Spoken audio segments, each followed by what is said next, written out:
Het is mij een grote eer en een groot genoegen dat ik u mag mededelen dat het Hare Majesteit de Koningin heeft behaagd te benoemen tot lid van de Orde van Oranje-Nassau mevrouw Minke Adema te Westergeest, mevrouw Jansje Wiersma Mulder te Westergeest, de heer Lutsen Adema te Westergeest en de heer Willem Frederik Oosterhuis te Westergeest.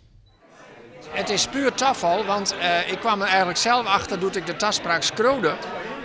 Dacht ik, ze komen al uit dezelfde straat, hier moet ik iets mee doen. Dat is ik nog een dichter uit de 18e eeuw, dus ik moet iets mee doen. Maar het is puur toeval, ja. Mevrouw Adema, ik mag jou koninklijk onderscheiden. Nou, dit is, ja, ik sta verplex.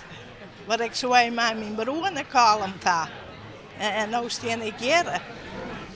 Tegen van het opwensken, maar dit is een bijzondere onderscheiding. Ik vind het geweldig, ja. Ik viel me heel vereerd, laten we samen zeggen. Maar. Ik vind het een hele bijzondere eer dat ik jou koninklijk onderscheiden mag. Ja, dat komt van mij ook heel onverwacht. Ik moest even naar een vergadering gaan. Nou ja, ik denk, ja, dat is nuttig. Dus het moet even wijzen, maar dit ging ik net dacht. Oosterhuis, een bijzondere eer. Verrassing. Ja, ik heb net al. Ben je hierheen gelokt, wat weer smoes? Ik hier in onvrede voor een collega bestuurslid. Dus toen zei ze, dan moest ik er wijzen, dus toen weer ik er.